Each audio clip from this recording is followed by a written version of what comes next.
Un saludo a los amigos de Horizontes de Nuestra América. Estamos en una nueva temporada. Gracias a Janet de Eureka, gracias a Pablo, gracias a Cari, gracias a Katy, que son los que decidimos fundar este sueño hace ya varios años. Y estamos llegando entonces con los proyectos comunitarios, con las labores, con la cultura de todo el continente y de varias regiones del mundo. Desde La Habana estaremos hoy presentando un momento que vivimos especial en el taller de transformación del barrio de Buenavista, muy cerca, muy cerca, muy cerca del hospital La Ceguera, para allá por la zona de playa. Entonces van a tener ese momento especial donde hicimos un intercambio de lectura de poesía entre el poeta y coordinador David Jimeno y este servidor. Así que hoy me van a tener en función de invitado. Tenemos también otros compañeros que han estado con nosotros gracias a Katy de Alfonso, que filmó todo el encuentro, como siempre, como la compañera encargada de llevarles esta transmisión, es que tenemos la oportunidad de reencontrarnos. Entonces también llegaremos con amigos de Cari Keren desde Córdoba, con otro público especial que tenemos recorriendo los horizontes de nuestra América. Y creo que en lo adelante vamos a seguir teniendo programas muy especiales, así que no se pierda esta nueva temporada que ya va por su segundo programa. Bienvenidos a los horizontes de nuestra América. Contemporánea para que lean y quede grabada su lectura y su voz en una memoria que estamos haciendo para la historia de la unidad y específicamente de la sección de poesía. Nosotros hemos escogido el taller de transformación del barrio de Buenavista para hacer esta actividad porque sabemos que aquí se hace un esfuerzo cotidiano para mantener la cultura vinculada con la comunidad. Y además de eso también forma parte de la programación de las actividades literarias que tiene la Casa de la Cultura de Playa para desarrollar en las diferentes barrios de aquí del municipio. Entonces nosotros primero como escritores, como tenedores culturales y después como miembros activos de la Unión de Escritores y Artistas de Cuba, como directivos de la Unión de Escritores y Artistas de Cuba, estamos muy complacidos de poder llevar nuestro humilde quehacer literario a ustedes. Por eso estamos aquí. Muchas gracias. Le doy la palabra a yo estoy muy agradecido de estar con ustedes acá, agradecido a David, a la promotora, a ustedes por recibirme en este espacio tan bonito, cómo se transformó de un espacio abandonado a este espacio mágico. Y yo proponía aquí en complicidad que podíamos venir en el Festival de Poesía o en algún otro momento de este año también con un grupo de poetas.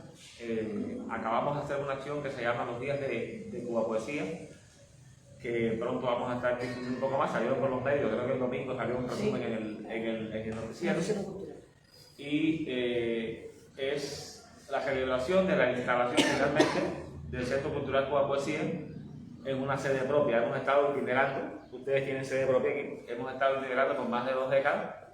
El Festival de Poesía tiene 30 años, se fundó por esta zona de acá también, entre Playa y La Lisa. Hubo varios momentos en que se inició el Festival de Poesía, que preside desde su fundación por un grupo de gente, entre ellos Ale Pausir, que es el presidente actual, y que son gente que se han vinculado históricamente al trabajo cultural comunitario.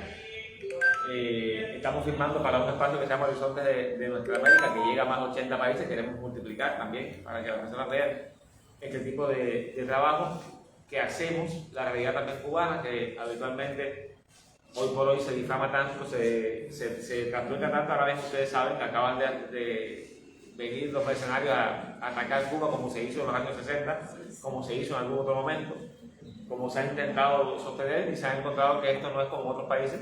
Aquí hay un valladar de ética, de cultura, de defensa del país, y por eso se estrellaron contra eso. O sea, apenas 5 hombres enfrentaron a 10 hombres fuertemente armados, y miren lo que sucedió. Contra eso hay una campaña de desinformación brutal. Eso mismo pasa con la cultura. La cultura de nuestro país es un pueblo abandonado, no se hace nada, no se reúnen las personas nada más que están rezando porque vengan y nos acaben de liberar del gobierno que tenemos. Todo eso es lo que se dice constantemente. mientras nosotros seguimos trabajando con Viga, pero creemos que es importante que se difunda también a través de los medios, y si tenemos una pequeña oportunidad para hacerlo, lo vamos a hacer.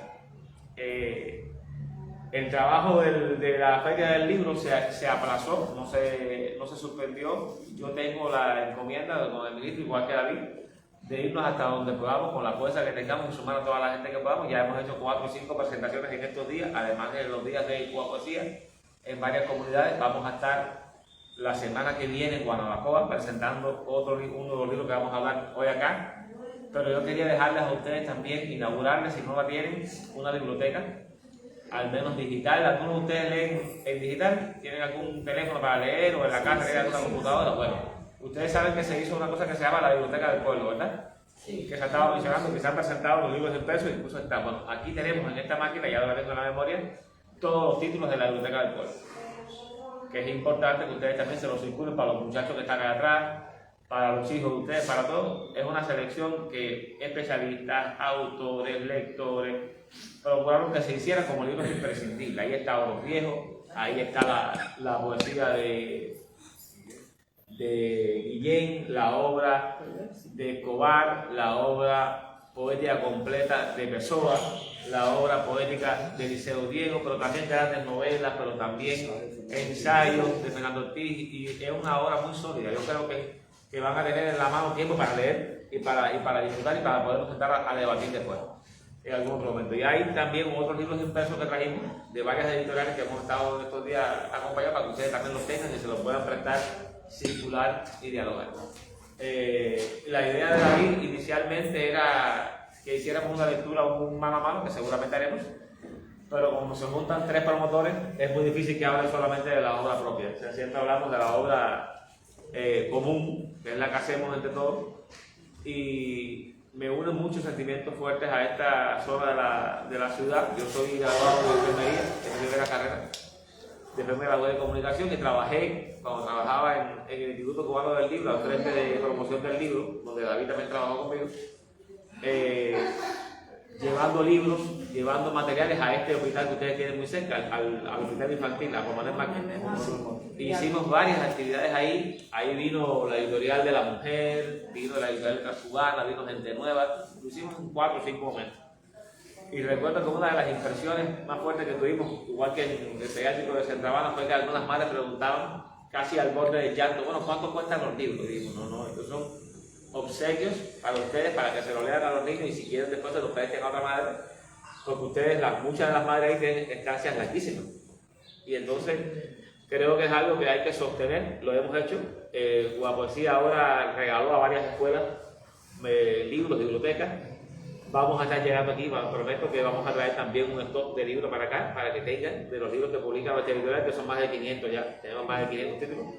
Voy a incorporar que hay también ahora, o en digital, los 4 libros que hicimos de literatura rusa. La feria ustedes saben que estaba dedicada a Rusia. Publicamos a Mayakovsky, seguramente ustedes lo han leído, por lo menos lo han oído mencionar, 2 libros especiales de Mayakovsky, La nube en pantalones y La poesía de crítica social.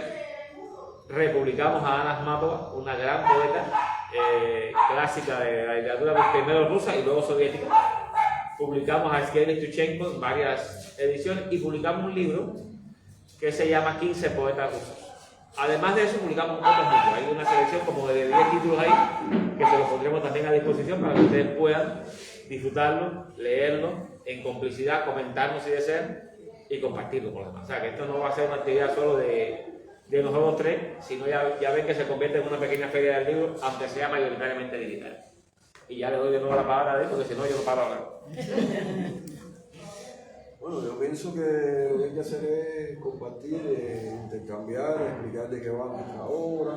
Ya. Yo te doy la palabra. Bueno, me pasa la bola. No. Este año hay 3 libros que van a salir. Yo traje hoy los 2 de poesía. El tercero es de narrativa, que creo que lo tengo aquí, también te lo puedo pasar en digital. Se han hecho sus versiones digitales y una pequeñísima impresión, apenas 100 ejemplares de cada uno. Este 200 y tanto y este 100. El tercer libro es un libro de cuentos que escribí en la época de la pandemia, en la época del encierro, que es también un poco la visión de de los tiempos que ya habíamos vivido, por supuesto, antes de la pandemia. Resúmenes de Cuba en distintos momentos, algunos más cómicos, otros más serios, otros más dramáticos. De ahí salieron grabaciones, hay 2 audiovisuales que han tenido premios en la India y en Bangladesh, a partir de los cuentos, y hay un tercer cuento en grabación. Eso provocó que se hiciera el libro finalmente, porque estaban todos los cuentos impresos y que lo pidieran para publicar. Ese libro se llama Paleta Reducida, no lo tenemos en físico aquí, lo tenemos acá, pero tenemos estos 2 que sí son 2 libros también muy queridos para uno que escribe. Casi siempre sus libros son como los hijos, no los quiere soltar y no le ve los defectos, aunque después uno se lo empieza a ver y quiere corregirlo, pero ya es tarde porque está publicado. Entonces ya tuvimos la suerte de publicarlo. Este es un libro que hice estuvimos presentándolo ya en Alamar, en un espacio cultural como este, que se llama Horizontes de Norteamérica, igual que el espacio que estamos filmando ahora, y en la tribuna antiimperialista.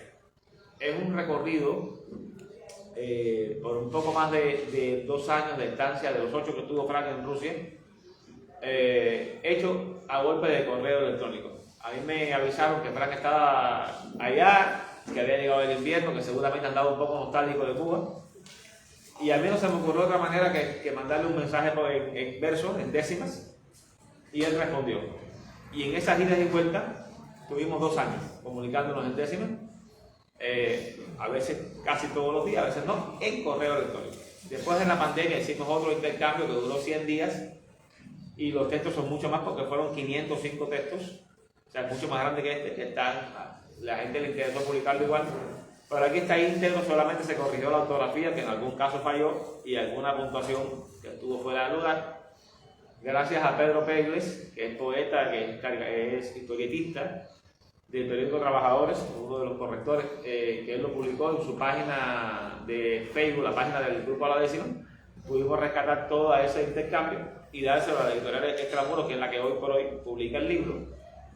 Demoró un poquito, casi 3 años la publicación, pero salió. Yo lo tengo en el teléfono en formato de ebook, como se llama, que también se lo voy a dar. Como son poquitos ejemplares, me dijeron que había que guardarlo de más para Guanabacoa, pero yo dije que iba a traer por lo menos uno aquí. Y de ahí voy a leer 2 textos iniciales y 2 textos del medio o del final, para hacer, si se quiere, la presentación, ¿no? En el mes de enero, 17 de enero del 2008, le escribo yo este mensaje.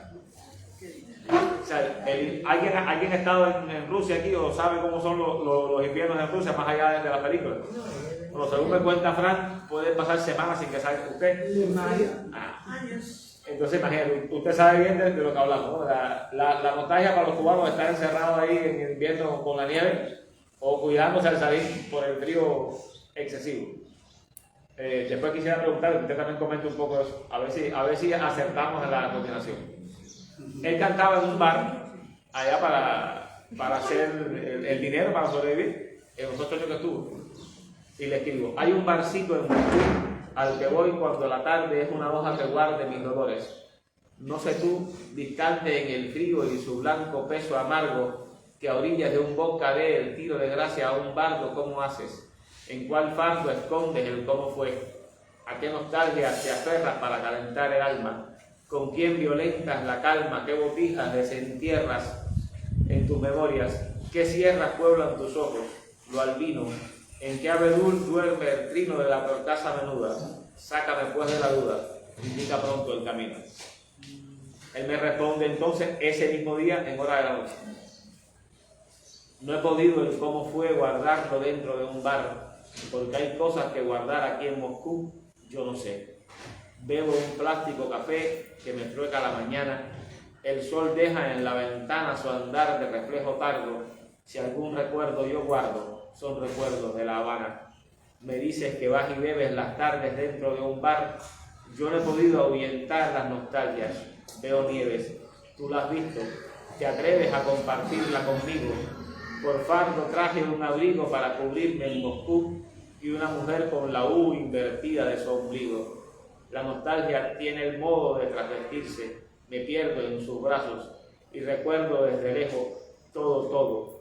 No he descubierto el recodo que hay en mi humano interior, donde ella siembra el dolor de dolerme, me imagino que para eso no hay vino ni vodka que dé calor. Entonces, en otro momento del libro hablábamos de la migración. Sabemos que Cuba es un país que toda la vida, ahora está marcado por un matiz político fuerte, pero Cuba siempre ha sido un país de paso. En todas las generaciones y en todos los siglos desde antes de los españoles, este fue un país de paso. Aquí se migró, se viajó, cuando el concepto era otro incluso. Se vivía aquí y se vivía también en otros lugares. Pero en ese peso político que tiene, sobre todo las migraciones después del 59, con toda la presión que nos han ejercido desde otros países, se producen fenómenos de nostalgia muy fuertes. Pero eso también se produce en cualquier isla del mundo. El habitante de isla, según se estudia y se dice, siempre está pendiente del horizonte. Y siempre está pendiente de ese viaje de ida y vuelta. Entonces,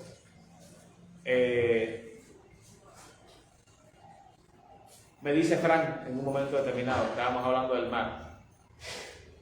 ¿Sabes por qué añoro el mar? Porque si yo no lo extraño, soy para el mundo un engaño sin nombre en cualquier lugar. Pero mi mar, oh mi mar místico y consolador, apacible y destructor, unas veces cuando el viento le empaña el azul violento sobre el muro del amor, luego dócil nos consuela, nos da su espuma escribiente y hasta la idea de un puente cuando una gaviota vuela. Ahora que el invierno hiela en Moscú cada ventana, ahora que mi voz de cana es mezcla de vodka y de uva, yo quisiera estar en Cuba besando el mar en La Habana. Y le digo yo, ese mar que misionero se vuelve de nuestra fiesta, es aquel que da a la enhiesta farola cual escudero consuelo si el viento fiero hincha de espuma su cara. Es también el que repara la psiquis del nostalgiante, bálsamo de amor gigante que lleva al cielo por tiara. Yo suelo hurgar en la costa cuando me asaltan temores, abro mi cofre, rumores del añil sobre la angosta duda, silbo fiel que agota el miedo, canto y entonces la sangre busca los bonces que se levanten del foso hacia el proscenio fastuoso de las mañanas de bronce. Entonces, y seguimos hablando, déjenme buscarle por acá. Una persona como él me lleva casi 30 años y teníamos dos conceptos distintos. En aquel momento la guerra era el cierre de la guerra del Golfo, hoy la guerra es otra en el mundo, incluso contra nosotros, con un poco más de fuerza. Y él aconsejaba que había que ser más precavidos antes de lanzarnos a decir nuestras verdades, ¿no? Y yo le decía que no, que había que ser precavidos, pero que había que decirlas. Entonces, en ese debate, escribíamos cosas como estas. Él me decía, no te preocupes por ser, por si estás o por si libras, si soportas o te libras, si te vas o has de volver, si te dan y has de escoger a prisa lo que te han dado, si eres presente o pasado, si eres cima o el abismo, que siempre serás lo mismo te hayan o no censurado. Aquel que una vez censura por tener voto y poder, un día lo vas a ver reducido en estatura. No hace falta una voz dura para creerse un proteo, ni hace falta un pataleo para llamar la atención. Hace falta la visión y el saber de Galileo. Porque él me argumentaba que Galileo, cuando lo presionaron, dijo, ok, me retracto de todo. Y dicen que abajo dijo, pero se mueve. Y yo en ese juego, como ven, son construcciones improvisadas, pero que tienen un peso fuerte. Le digo yo, ¿por qué llamas pataleo, excentricismo, alaraca, de un obtuso con su faca amante del ajetreo, mientras yo solo acarreo la historia de gladiadores y también de pensadores que unificaron sus armas cuando las nuevas alarmas les trajeron sinsabores? Al censurador proteo, al cobarde que se escapa, al que vive la resaca del alcohol del escarceo, al igual que a Galileo le toca bajar los brazos. Yo voy dejando pedazos de mi corazón herido, en cada rojo encendido voy respondiendo zarpazos con la entereza atrevida legada por mis mayores, a mi parecer mejores que los que buscan la huida como bandera de vida. Juana de Arco y Jordano me han dicho que está en mi mano la senda a la libertad. Martí me dice fundar y Maceo, anda hermano.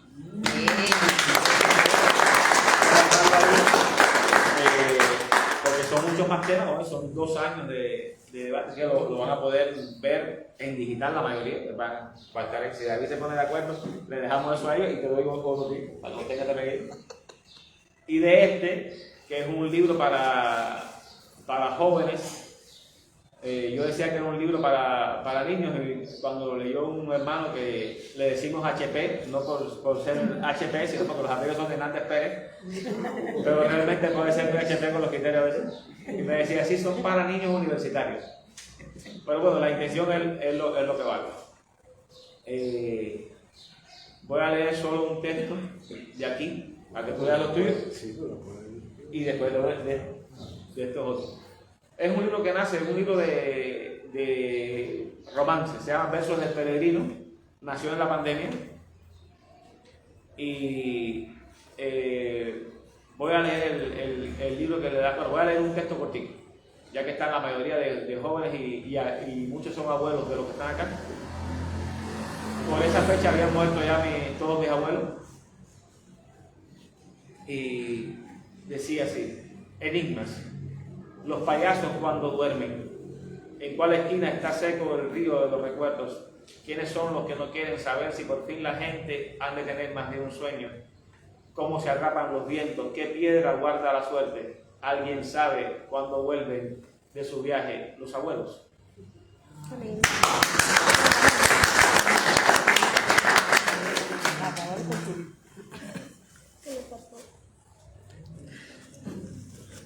Quiero decir algo que es esencial en estos momentos. Nosotros que somos tan amigos y cuasi familia, porque yo soy padrino de una de sus hijas, de la mayor, no leemos casi nunca juntos. Los azares que tiene la vida. Organizamos lecturas para otros poetas, hacemos actividades para otros escritores, pero nunca nos damos el placer de leer mancomunadamente, ¿no? Y expresar nuestra amistad y nuestros comunes pensamientos poéticos juntos. Entonces yo creo que esto es algo que es algo especial y que para mí personalmente es una celebración. Yo no soy muy propenso a escribir poesía en arte mayor. Es decir, yo no escribo ni sonetos, bueno, los he escrito pero no los muestro. No escribo tampoco décimas, yo me siento muy cómodo escribiendo con un verso libre, a veces un poco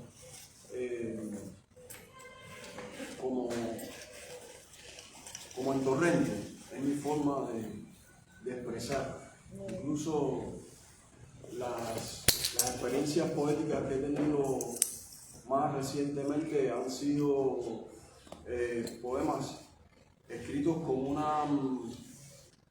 una vehemencia que creo que es parte de mi personalidad, no se puede escapar uno de cómo piensa, de lo que siente, de lo que expresa interior y exteriormente a la hora de escribir. He tenido muchas experiencias vitales, fundamentales para llevarlas a la poesía y para llevarlas también al ensayo, que es la otra vertiente de mi quehacer literario, como investigador y como antropólogo. En el año 2000 voy a empezar leyendo textos de este libro, porque es un libro insignia dentro de mi poesía, y siempre me gusta volver un poco a estos textos que tienen un carácter autobiográfico. En el año 2000 tuve la suerte de participar en un congreso internacional que se hizo en la ciudad de Nueva York, en los Estados Unidos, en conmemoración a la figura de don Fernando Ortiz.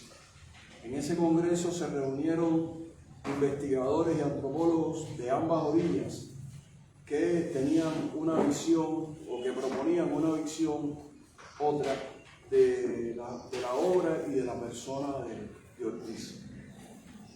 Después de terminar en ese congreso, estuve haciendo mi trabajo de investigación durante 3 meses, enero, febrero y marzo.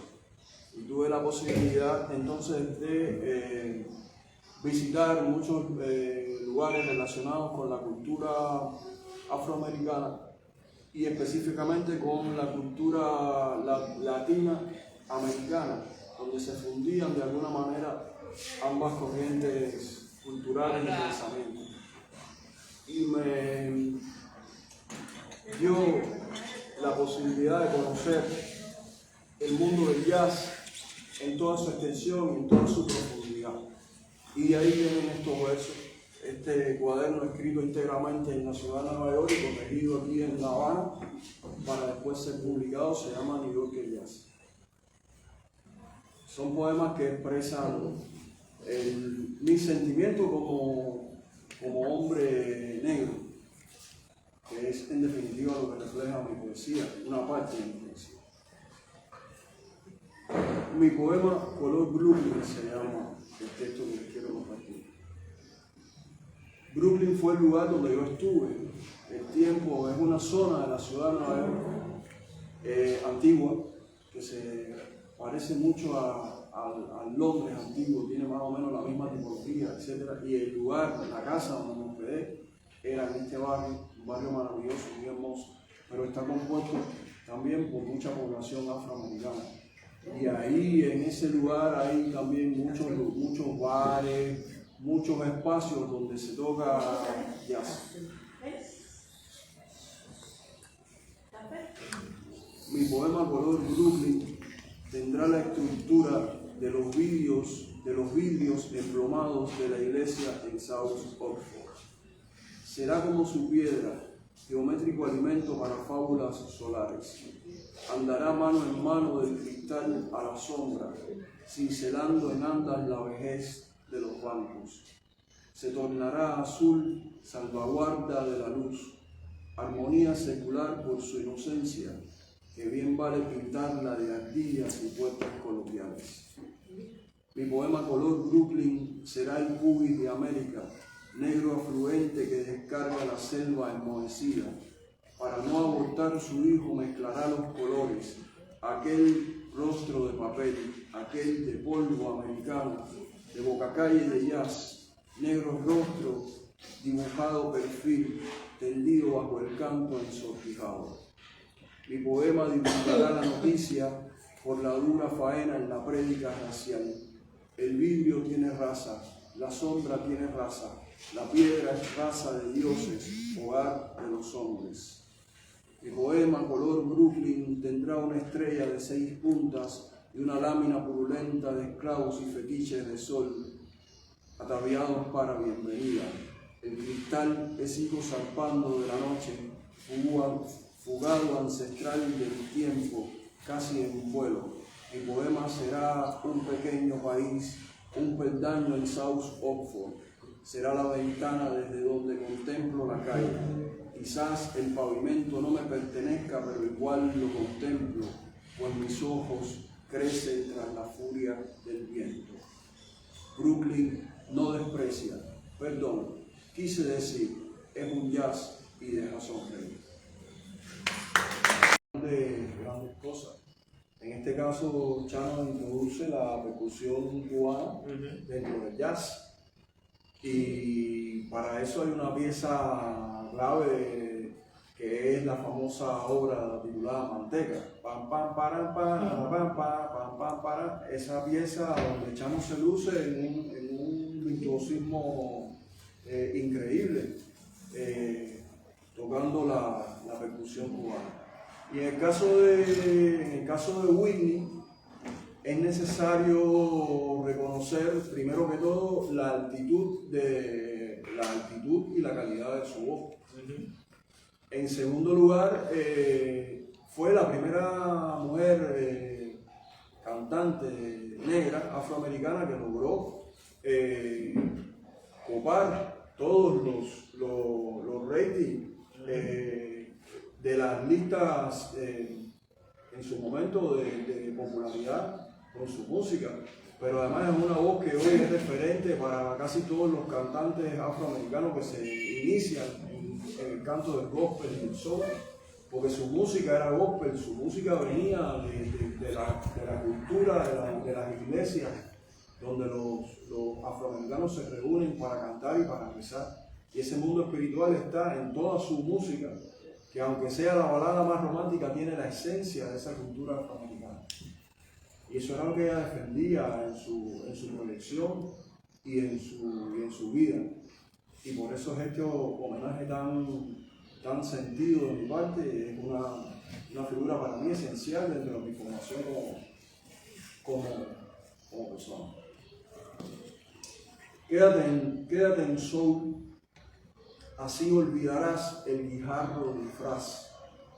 No hagas ejercicio de memorias al colocar tu ropa, ni preguntes cuándo amanecerá junto al flash. Sé tan discreta, tan idílicamente hábil para que tu parsimonia defina el color de la arteria principal de la ciudad, a la hora en que marchas cortándote los dedos por la agreste villa del West Sexual Park. Si tomaras el metro, olvida a Oscar Wilde con sus gigantes intentos de suicidio. Quédate siempre en el ojo del huracán que es la estación Broadway. Recuerda mostrar el ticket, por favor, no olvides el ticket. Era tu blanda afición por el desnudo. Quédate en soul, aunque seas tan bella, a tu piel no corresponde otro sitio que no sea el tren para Liberia. Allí se fueron todas las mujeres negras del norte y el sur, pero tú has flotado en la pose virginal. No sabes qué trabajo cuesta ungirse la piel con aceites de fractura. Un día encontrarás los restos de tu barco negrero, el vapor Prince, parado en la muerte, sobre el maleficio de fieras y esclavos. La droga del flash compone un abismo postrado de azul. Hay hombres gritando a la muerte del vapor, hombres blancos como cocos, hombres negros, braceros, culminando la faena. Eres tan bella, tan clásica en la forma que sujetas el Times, que solo entre tus manos queda un caracol celeste germinal de la rosa Eleusis y sus danzas. No comprendes a tu piel en la hondura del sueño marginal. Con la noche marcharás circundando las calles. Alguna plaza resplandecerá ante tus ojos para luego volver al metro cotidiano de tu mundo. Ah, qué profunda y volátil me resultas, como jugando a merced de los tigres. Quédate en soul, así empezarás a ver las luces. Quédate en soul hasta empezar a desmentirte.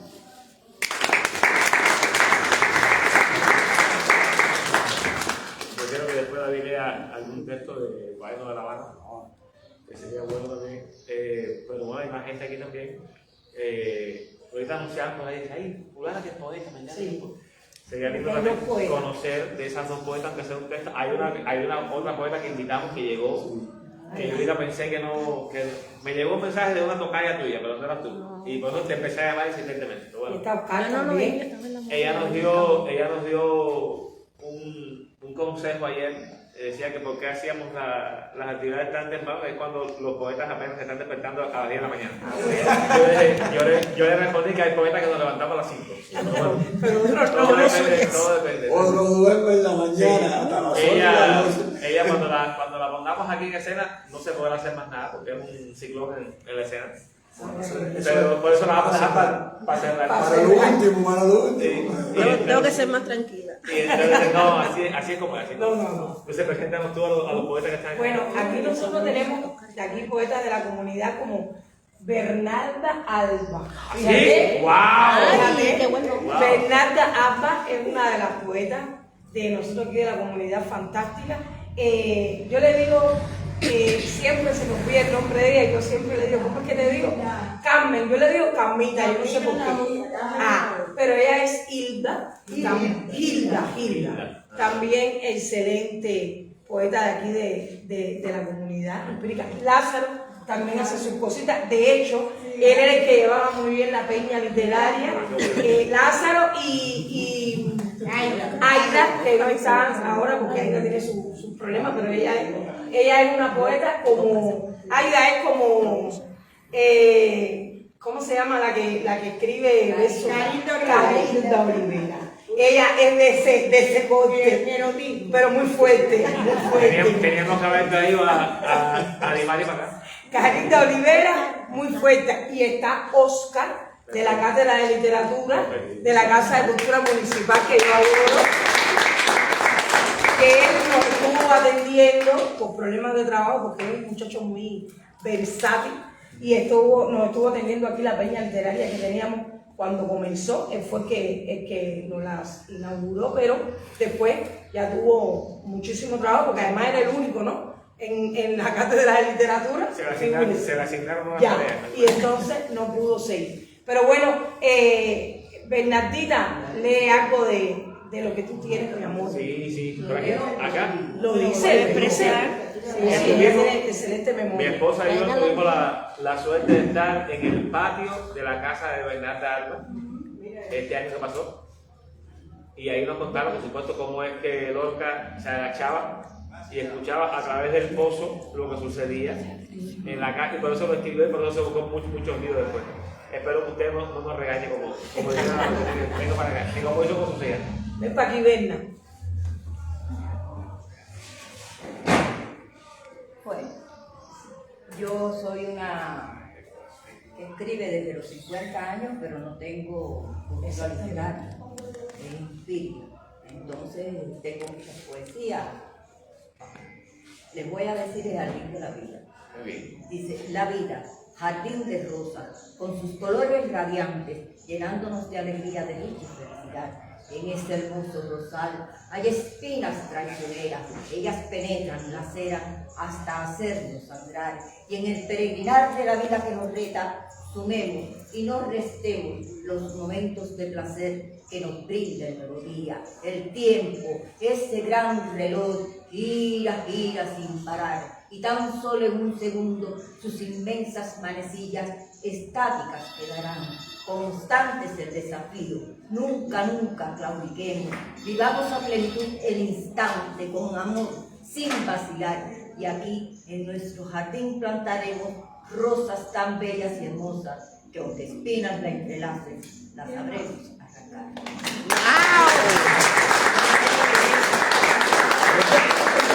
arrancar.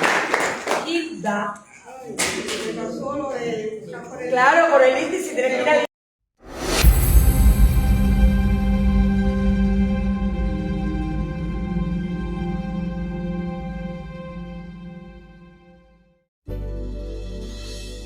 Como cosa del destino tuve en mi mente claridad. Puedo trazar un nuevo camino, contando día a día una verdad. El progreso no depende de otros, las ideas te dan libertad. Unidos somos más fuertes que cualquier fuerte tempestad. Trabajamos sin cansancio por ver al hermano sonreír, sabiendo que yo soy el cambio, sí doy más por mi país. Somos hijos de la misma tierra, herencia de lucha cultural. Dejamos en el corazón huella, como en un campo de nopal.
les saludo otro sábado más aquí en nuestro programa Horizontes de Nuestra América. Soy Cari Cren y desde Córdoba, Argentina, vengo a traerles hoy y a compartir parte de lo que fue el primer foro sobre el Sáhara Occidental. Con motivo del 50 aniversario del Sáhara Occidental, tuvimos la presencia del embajador del Sáhara en México, el señor Mohamed Saleh Abdesamad, quien estuvo compartiendo con los distintos coordinadores de la ONU, coordinadores de Honduras, de Guatemala, de la nación mapuche, de Brasil, de Perú, de México, de Argentina, un conversatorio y una tarde de intercambio muy importante para que el mundo conozca la realidad actual de ese pueblo. Así que bueno, con motivo del 50 aniversario de la declaración de la República Árabe Saharaui Democrática, república que está reconocida por 84 países del mundo, les dejo parte de lo que fue el primer foro por el Sáhara Occidental. Gracias. Bien, hermanos y hermanas de todo el mundo, especialmente de nuestras naciones originarias, le damos la más cordial bienvenida a este foro internacional y el encuentro de nuestros coordinadores generales para sentar posición referente a la autodeterminación de nuestra hermana República Saharaui. Quiero ofrecerles una ponencia magistral de nuestros hermanos que están presentes en este foro, por cuanto es importante sentar las bases del proceso de nuestra libertad de nación, de respeto a la autodeterminación y sobre todo a la soberanía territorial. El derecho internacional nos ampara mediante los convenios colectivos, ya sea el 169, las resoluciones de la ONU mismo, de la OEA. Estamos amparados en todos estos artículos legales y nos dan esa garantía, nos otorga esa garantía para poder influir en estas decisiones internacionales en cuanto a, a la posición sobre la autodeterminación del pueblo saharaui. Sabemos que hay una resolución de la ONU para establecer su referéndum, en la cual, pues, por diferentes tintes políticos, intereses económicos también, y de las grandes potencias, no se hace efecto. Entonces, también esto es parte de las ponencias y va a ser una de las partes bien fuertes también en la Asamblea Mundial que se viene en México. Creo que tenemos que sentar precedentes de solidaridad, de hermandad, con todas las naciones, con todos los pueblos que están en este proceso, con la nación mapuche también, pero sobre todo estamos dando inicio a un nuevo ciclo de reivindicación de nuestras naciones originarias o de nuestros pueblos para lograr justamente esta autodeterminación, esta libertad y esta soberanía territorial que nuestros pueblos necesitan. Solo así, a través de un proceso de la integración que está lanzando nuestra ONU a nivel mundial, podemos iniciar el camino hacia la construcción justamente de esta gran fraternidad de coexistencia pacífica donde nos permita dejar un mundo sano, digno a las futuras generaciones. Creemos preciso el momento de sentar precedentes en las instituciones mundiales para que ellos nos escuchen y nos otorguen esa legitimidad, que ya la tenemos, por supuesto, pero sí queremos esa voz que no tenían nuestros pueblos originarios. Es el momento de ese despertar de conciencia para que nuestros hermanos se sientan felices, integrados y ser parte de esta gran diversidad que nuestra Madre Tierra nos regala para compartir un mundo soberano, libre y bienestar colectivo. En ese aspecto, hermanos y hermanas, bienvenidos a este foro internacional donde se van a escuchar muchas ponencias. Las ponencias van a estar dirigidas justamente a este proceso de la reivindicación y el apoyo solidario e internacional a la República Saharaui. Muchísimas gracias. Cari. Bueno, muchísimas gracias, hermano Silvio, nuestro presidente de ONU. Los quiero saludar, les quiero dar la bienvenida para este foro tan importante para ONU, como van a ser también todos los foros que vamos a llevar a continuación. Quiero darle la bienvenida especialmente a nuestro querido embajador Mohamed Saleh Abdesamad, que se ha hecho presente para traer la voz de su pueblo. Le quiero dar la bienvenida a Manuel Gómez Vázquez, que es el coordinador general de ONU en México, al doctor Jesús Castañeda, que es el coordinador para la tercera Asamblea Mundial que vamos a llevar a cabo en México en agosto. A nuestro hermano Guido Gómez, el coordinador general desde Ecuador, bienvenido hermano.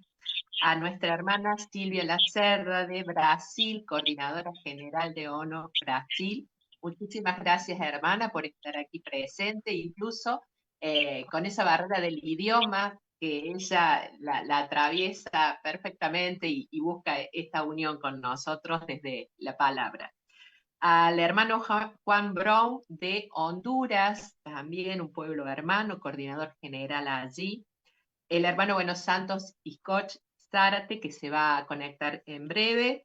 Y el hermano Luis Levi, de la hermana nación mapuche, de la gran nación mapuche. Así que bienvenidos a todos. Y bueno, nos reunimos en este foro en el contexto del 50 aniversario de la República Saharaui. En este momento es la última colonia de África ocupada en pleno siglo XXI. Y no obstante esa ocupación tenemos esto de encontrarnos con un pueblo originario. Eso es lo importante de rescatar, a diferencia de otros lugares, el pueblo saharaui es un pueblo originario. Entonces hoy vamos a venir no solamente como un acto de memoria histórica en relación a este 50 aniversario, sino también un llamado a la coherencia internacional. Este pueblo que en el exilio ha podido construir un Estado, es un modelo de resiliencia institucional. El pueblo saharaui tiene la particularidad que es pueblo y es Estado.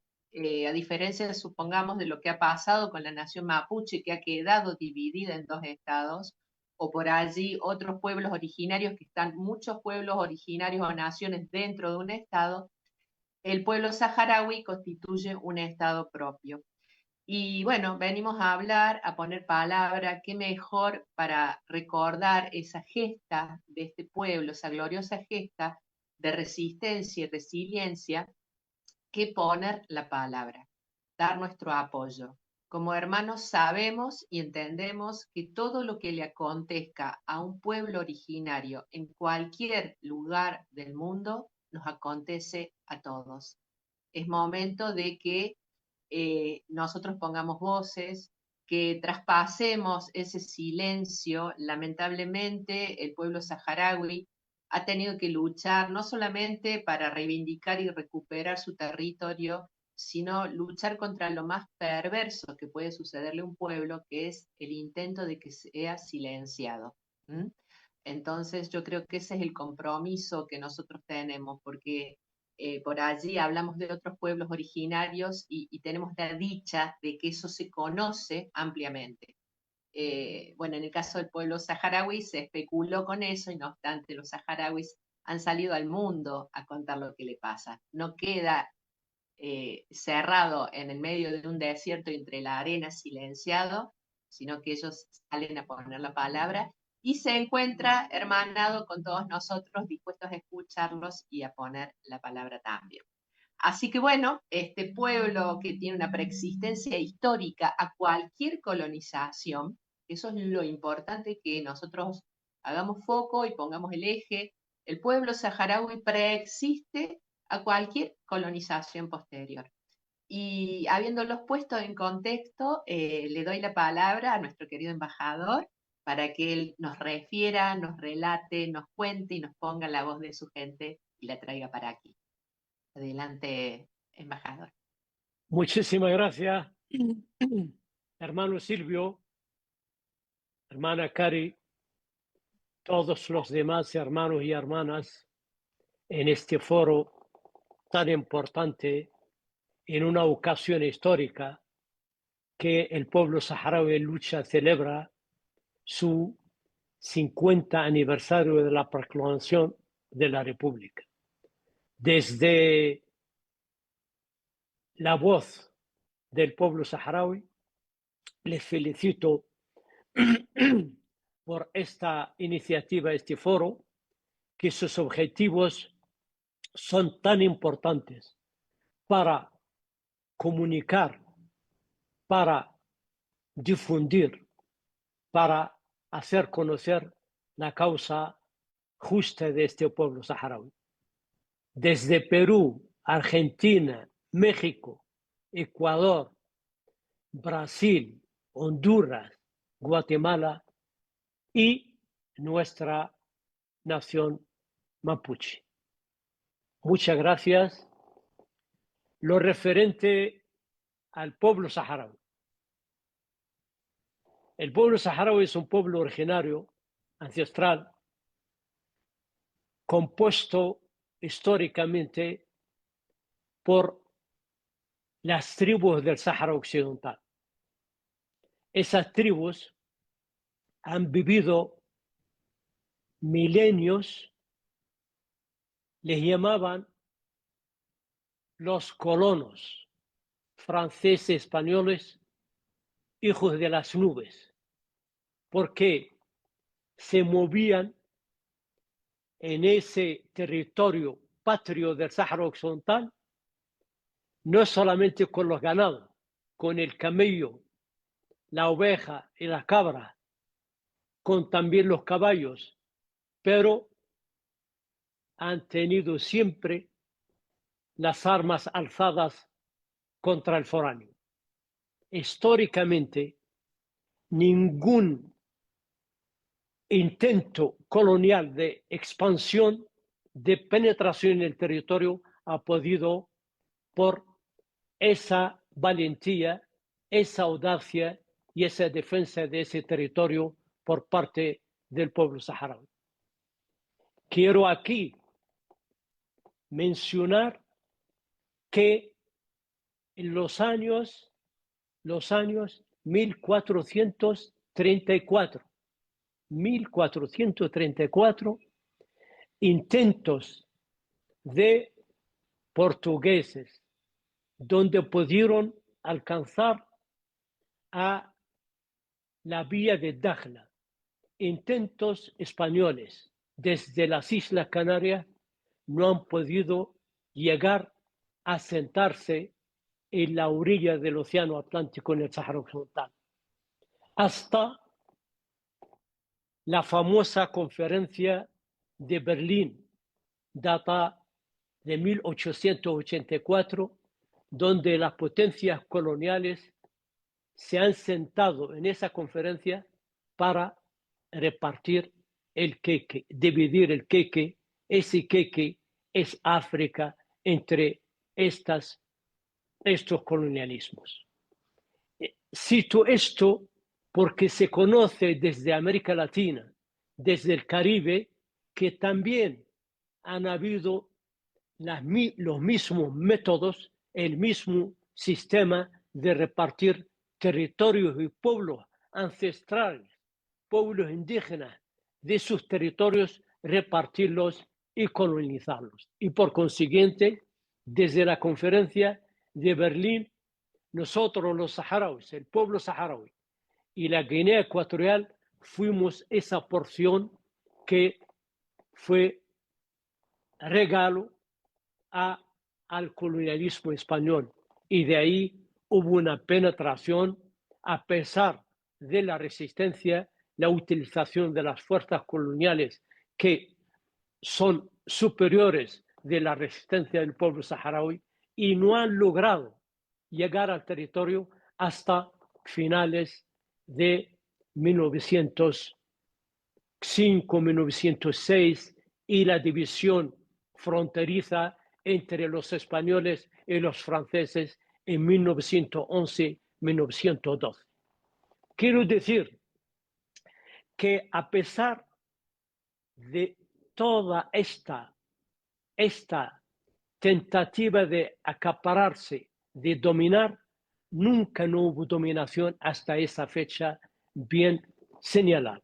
Y desde entonces se estableció un colonialismo directo en todo el territorio, en vísperas de que en un tiempo más avanzado España logró hasta darle número provincia 53 del Sáhara Occidental dentro de España. Pero cuando en los años 70, cuando en los movimientos de liberación, cuando el Frente Polisario, Frente de Liberación de Saga el Hamra Río de Oro, hizo algunas manifestaciones pacíficas exigiendo que se otorga la independencia al pueblo saharaui, ese día que fue el 17 de junio de 1970, la respuesta fue tiroteo, la Legión Española matando a los manifestantes pacíficos, derrumbando a toda esa, aniquilando a esta movida pacífica del pueblo saharaui.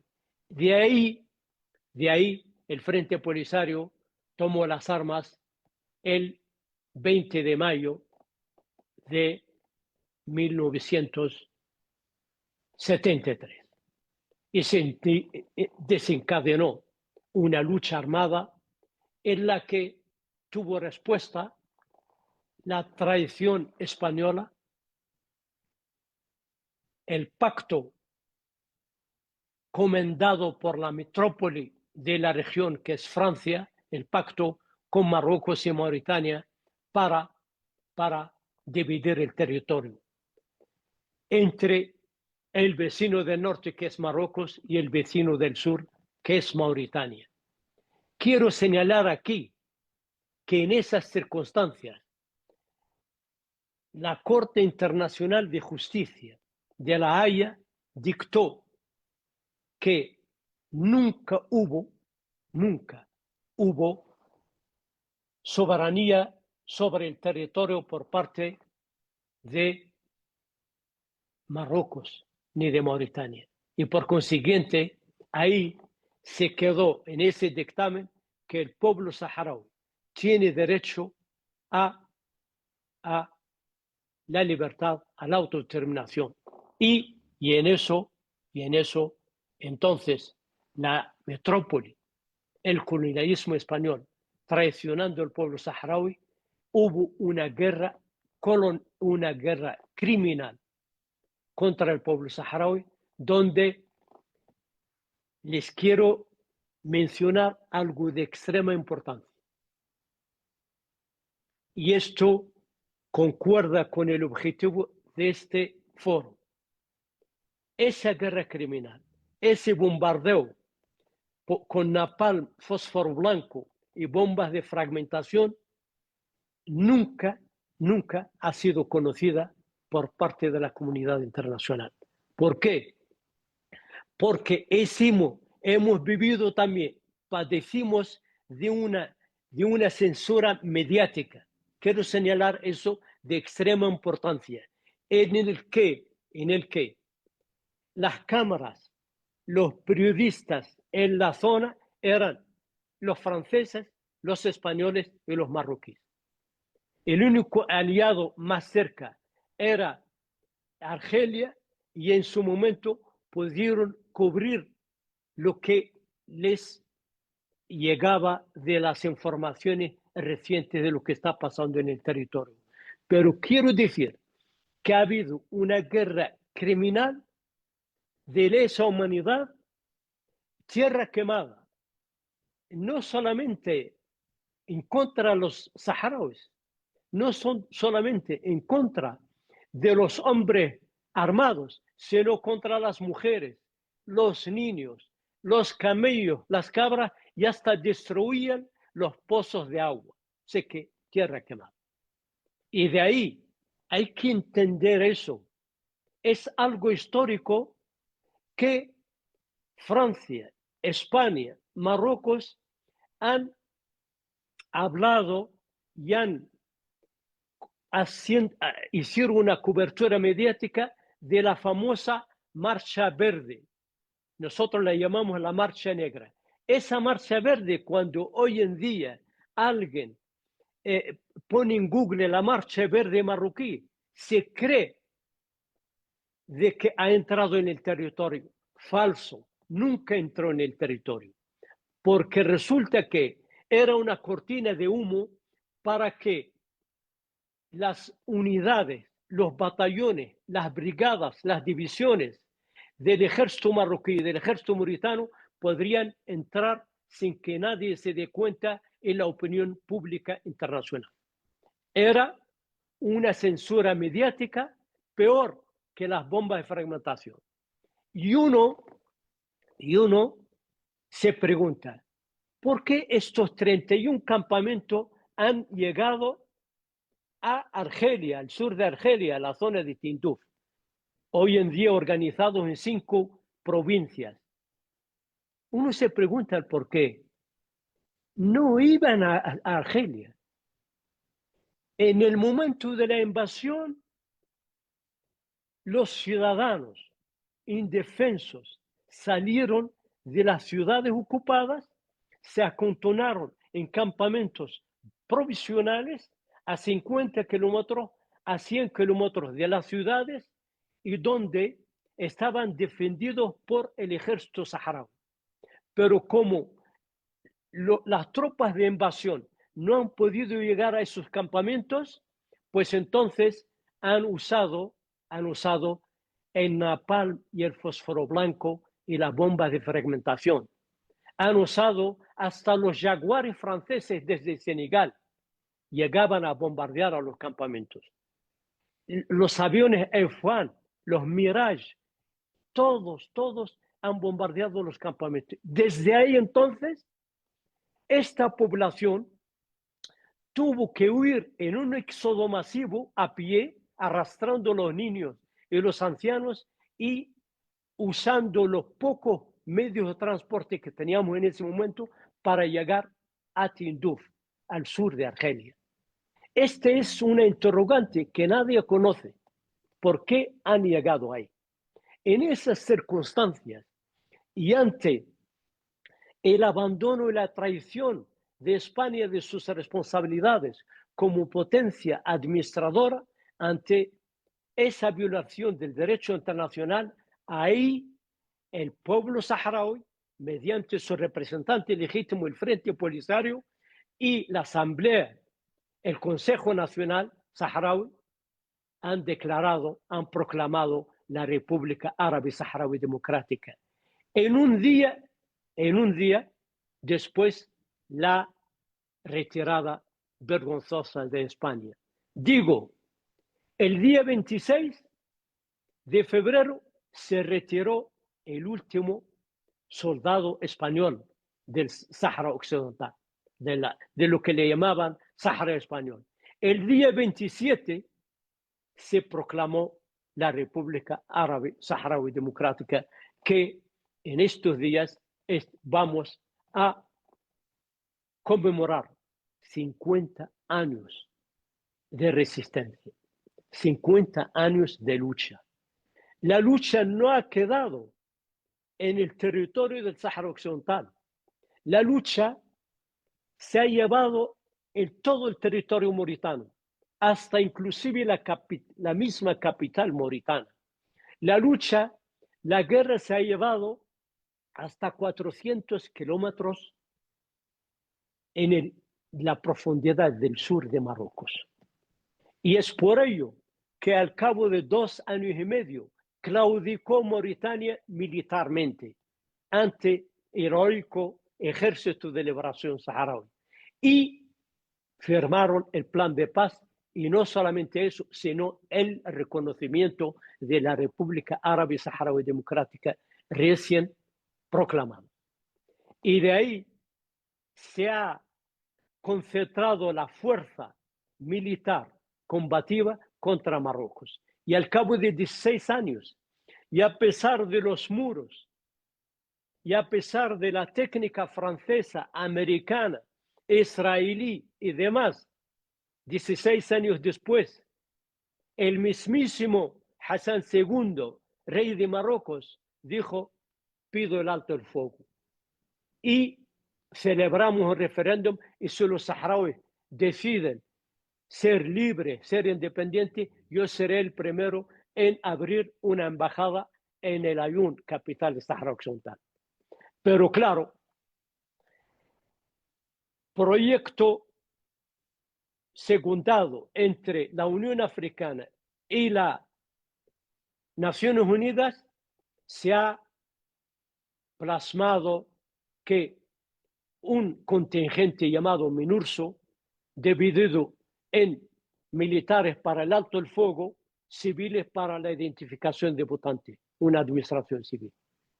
Cuando Marruecos, Francia y los demás detrás de ellos han visto que el cuerpo electoral es independencia total, se echaron para atrás. 31 años, 31 años, el pueblo saharaui esperando que se celebre el referéndum. No se ha celebrado porque el referéndum se ha conocido su resultado final. Pero 31 años, el pueblo saharaui armado, con sus programas de construcción, de edificación, de hospitales, de poriculturas, de escuelas. 31 años, el pueblo saharaui vivió esa construcción de un Estado moderno, en comparación con muchos estados del mundo. 31 años hemos logrado tener territorios liberados donde se acantonan núcleos civiles con sus alcaldías, huertos para el abastecimiento en todo lo que se refiere a la alimentación, y en los campamentos de refugiados donde la mujer jugó un papel histórico. Y quiero recalcar eso porque resulta que nadie conoce a la mujer saharaui, que es hoy en día, es ministra, es representante, es embajadora, es parlamentaria, es periodista, es gobernadora. Las 5 provincias que tenemos, 2 son gobernadoras. Pero los 31 campamentos que son municipios, el 85% son alcaldesas. Sé que la mujer saharaui, yo le digo a algunos, República Árabe Saharaui Democrática, alguna gente me dice, entonces como sois árabes, la mujer está un poco atrasada, apartada del contexto de la ejecución de la soberanía y de la participación extraordinaria. Digo yo que esto no era ningún favor que se ha hecho a la mujer. Ella, por su valentía, por su lucha, llegó a este standing, a ese nivel que hoy en día todos respetamos a la mujer saharaui, a la luchadora saharaui.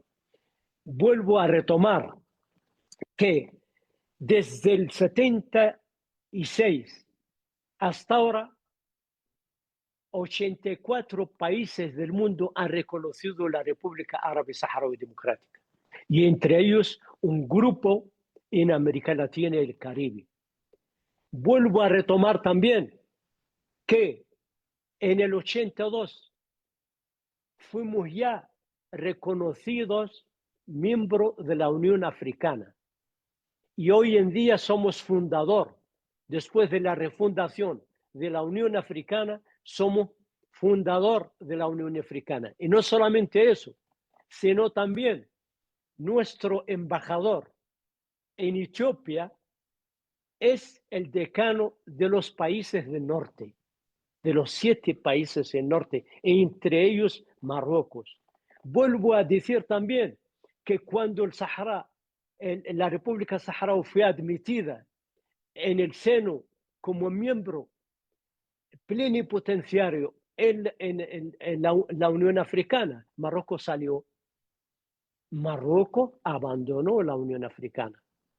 Pero al cabo de 30 y pico años se dio cuenta de que era un error, porque entonces volvió a sentarse, y hoy en día, sentado face a face, como se dice, delante de nosotros, sentado ahí, ese régimen invasor que ocupa parte de nuestro territorio.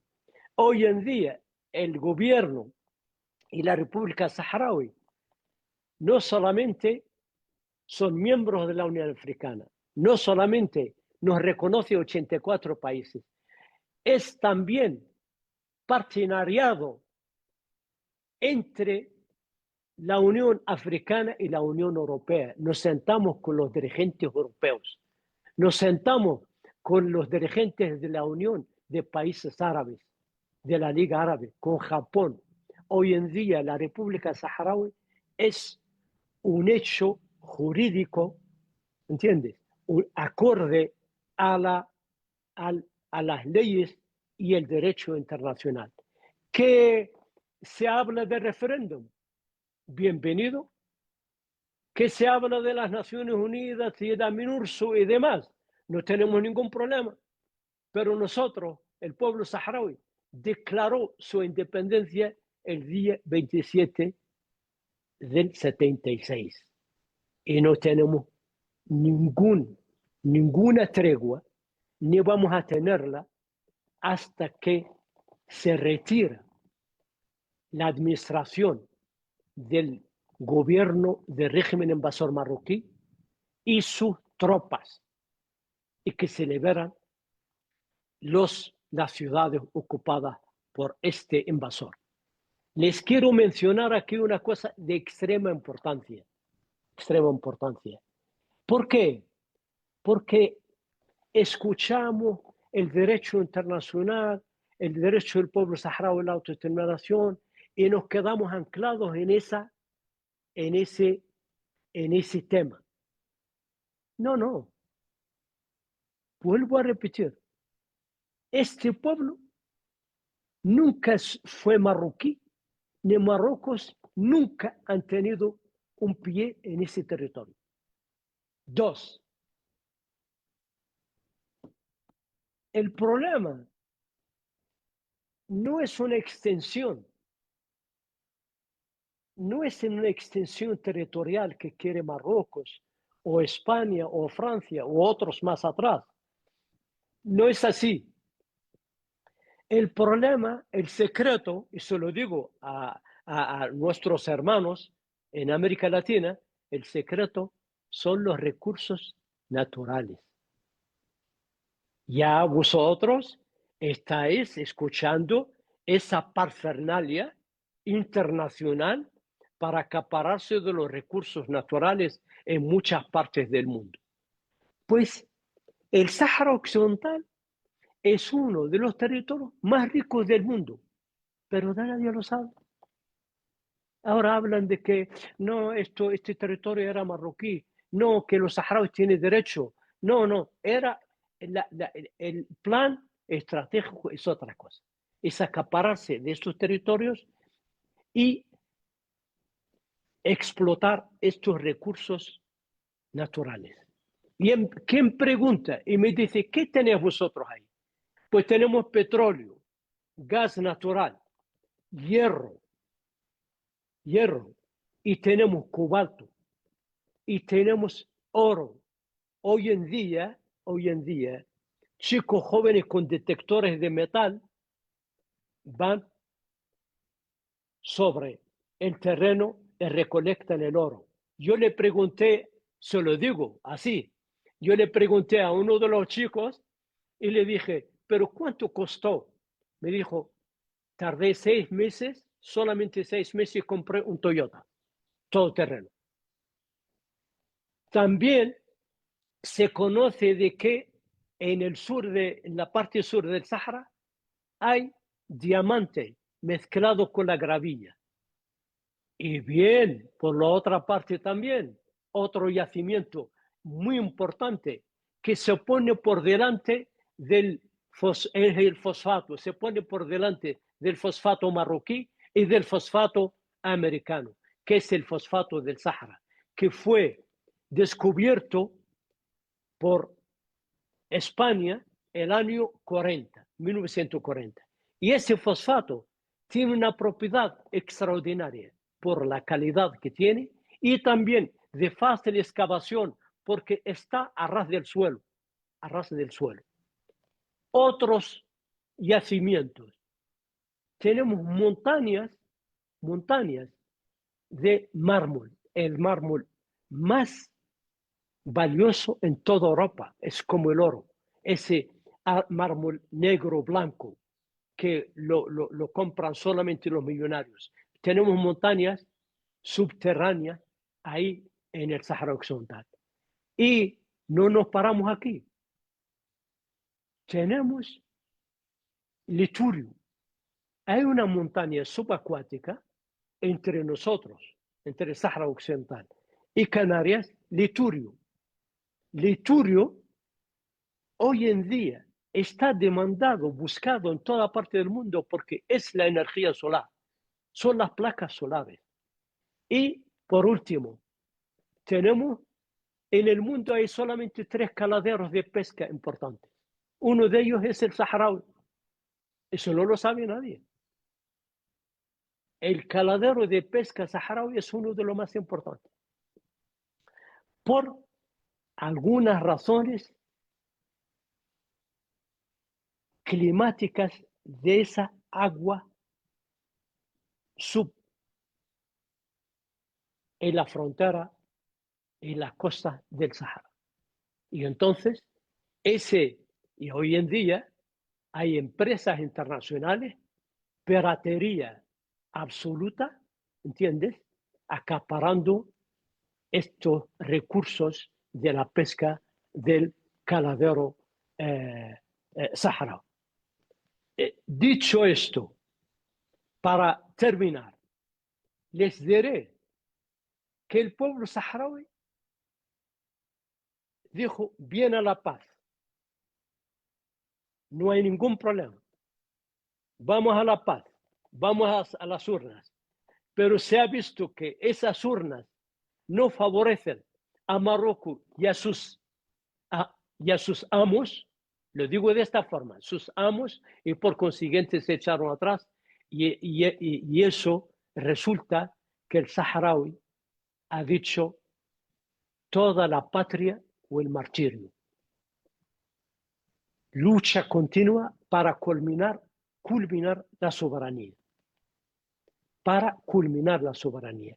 Y se escucha que hay negociaciones, se sientan en Madrid, se sientan en Washington, se sientan en el Quinto Pino.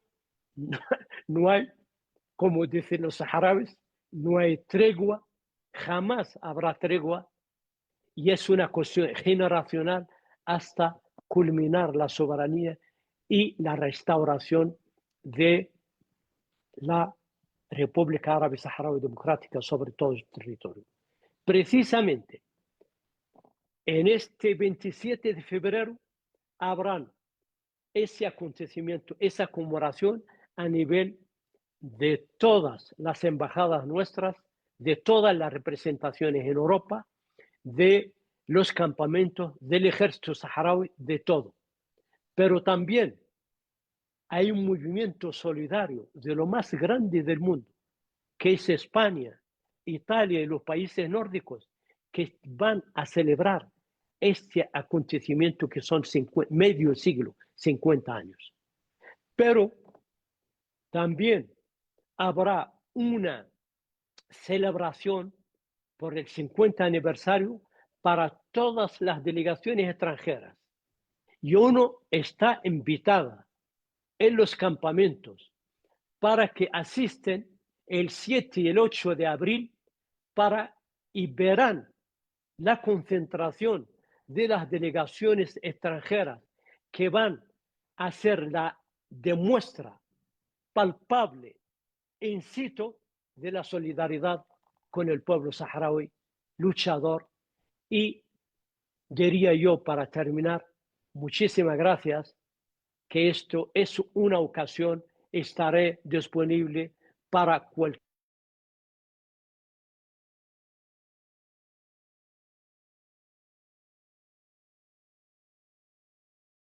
conectar de una forma más activa con todos los hermanos de ONU en todos estos países participantes. Muchas gracias.